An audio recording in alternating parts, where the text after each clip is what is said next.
And hello, this is another episode of Conversations and Connections, the official podcast of the Family Crisis Center of East Texas. And I'm Stuart Burson, the prevention coordinator for the agency. And with us today, we're gonna talk a little bit about the topic of transportation, transporting our clients to places they need to be and to things they need to do. And with me is Paula Campbell. Paula is one of our crisis workers / transportation specialist. Hey, Paula. Hello. Hi.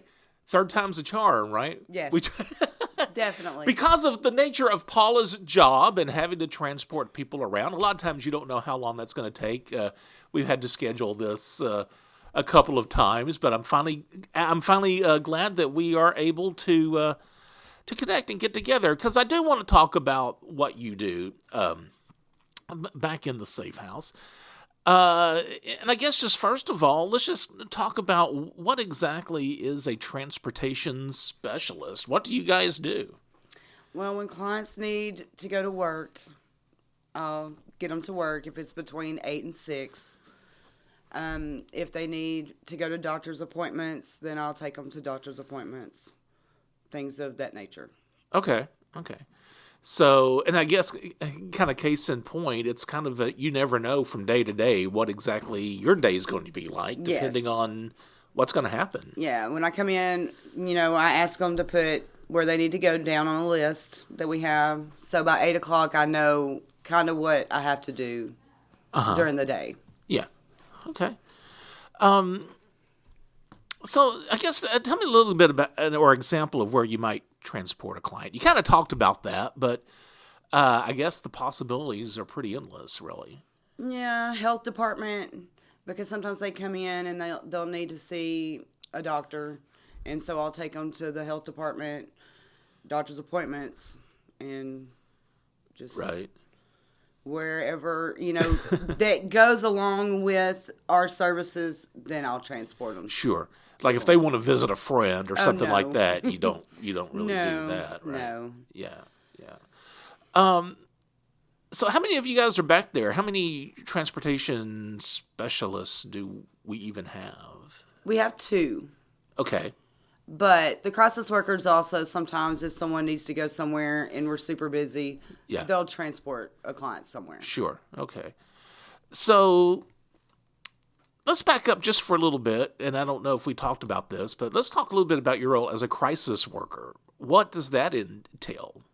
Because I've talked before on the show. We've had Glenna on the show, and we've also had Greg, who's the safe house manager, on the show. Talk a little bit about what goes on in the safe house. But as a crisis worker, what is your responsibility with that? Well, we're trying to take the hotlines when a survivor calls our domestic violence hotline, then we take those calls. We assess them and see whether or not we can bring them into the safe house. Okay. And then when they do come in, we do intakes on them so that we can refer them where they need to be referred to. Okay. To the advocates that, they need. So. Right. So an intake is just getting the basic information from them and why they're here and things like that, I guess, right? Vendor information, things of that nature. Right. Okay, cool. So there's 2 of y'all, the transportation specialists, but it seems like we have a fleet of vehicles in the back. How many vehicles does it take to do this? Well, we have 3 in the back now, and most of the time I use one. I use one. But if someone else needs to go somewhere, if I'm out, then we have multiple vans to be able to go do other things as well. Right. So. Now, let me ask you this as someone who absolutely has no knowledge about being a crisis worker or a transportation specialist. When you're transporting a client like to the doctor's office or to get public services of any type, do you ever at any time what's the right word I'm looking for? Represent them on behalf of the agency, or give them advice, or do they seek you for consultation on, hey, how do I do this? A little advice to clients about, what to do, because sometimes they don't know what to do. Right. And so I do tell them, hey, just, go in, tell them what's wrong. Sure. And then, they'll help you. Yeah. So. Yeah. Okay. All right. Do you have any idea how many miles you drive, either on a weekly basis or a monthly basis? Well, I know 3 weeks, like, I had to go fill up my van twice. And it's almost 400 miles to a tank of gas. Right. So, yeah. like, that we use a lot of gas. Right. Well, and I guess also, you talked about taking clients to work and to services. I guess you also got to think about their children also. If they are running late for school or have something that they need to do first, taking them to school, I guess also. School and daycare. Yeah. Okay. How long have you been doing this? Maybe 2 years. Okay. Maybe 2 years. Okay. And how long have you been with the agency? December will be 8 years. Wow. Okay. Yeah. So you've been with the agency 8 years, but all that time hasn't been doing your transportation gig, I don't guess. No, that's been about 2 years. Right. Okay. But I've been in the safe house since I started, and I just feel like that's, where I'm supposed to be. Well, awesome. Cool. Okay. Well, and I guess that to be a transportation specialist and you're transporting clients, do you have to undergo any certain trainings or certifications? I don't know. We did a few trainings where we took one at AC, and it was like a collision training type thing. And I've had to literally multiple times be aware of vehicles around me so that I can keep an accident from happening. Because there's been multiple times when people are not paying attention and they've almost hit me. Yeah. And I've got kids and I'm like laying down on the horn. Like, I know you see me. Like, pay attention. Now, Paula, just remember, you got to be nice if there's children in the van. Yes, and I'm never ugly. Never ugly. I just might get a little loud, but it's okay. Oh, man. But yeah, we do have a few trainings to. Yeah. Okay. I didn't know if it was just for safety's sake, just on our behalf, or because we're a nonprofit agency and we get grants from the state and different federal and state funding, if it was a requirement or if you had to do any special. I didn't think you had to do like a CDL or anything like that. No big, huge, but I didn't know. We don't drive buses. You don't drive buses or anything, right? What do you get most out of? You made a comment just a few minutes ago. You feel like this is where you need to be. Why is that? Why do you feel that way? Because when our survivors come in, they need to be encouraged, and they need to know that we are here to help them. And so I feel like and me being me, I'm that person to help them when they come in. Okay. Oh, that's cool. Fair enough. And I think it's cool, that people need encouragement in the situation they're in, especially when they come to us. And it doesn't necessarily always be from a counselor or or anyone like that. I mean, anybody here can be a shoulder to lean on, I guess, right? Yes. Yeah. And we always have to be there to listen.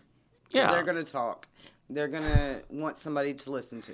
Sure. So That's therapy in itself, I'm yeah. sure, right? Definitely. What do you get the most out of this job? What is it about this that just really satisfies you? It makes you come to work every day.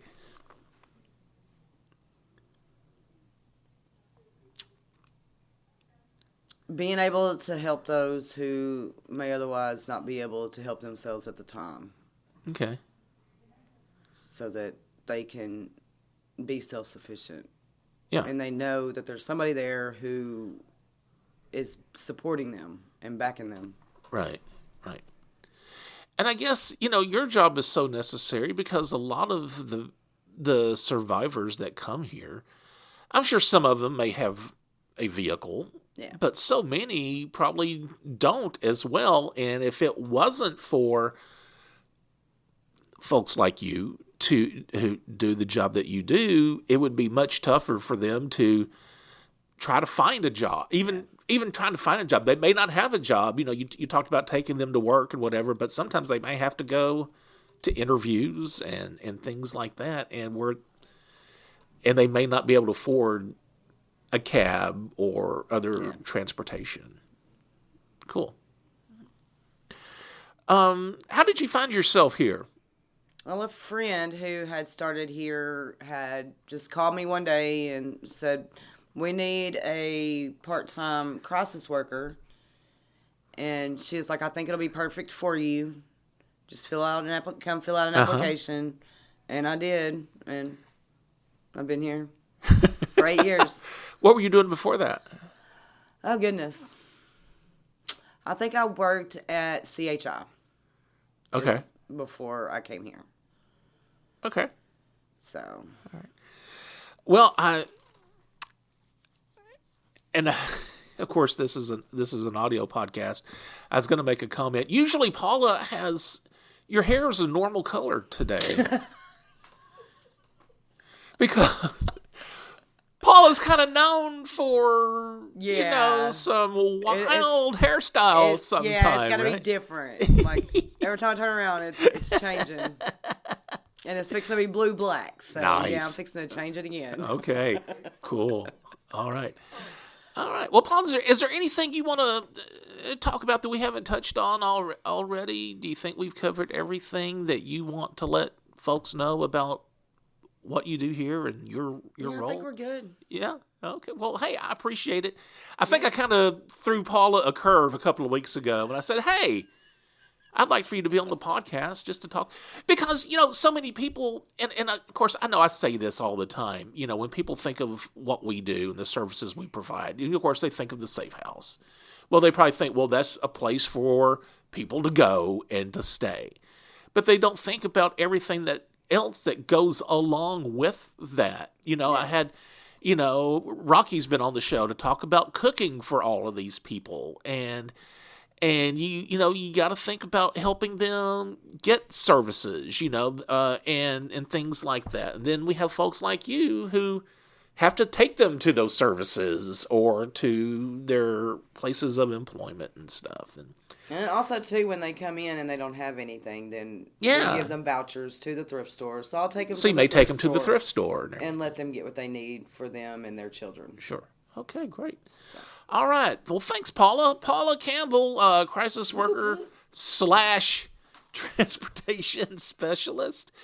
If you have any questions or comments about the show, you can always email us at conversationsandconnections@fccet.com. Also, we do have a 24-hour-a-day, 7-day-a-week hotline.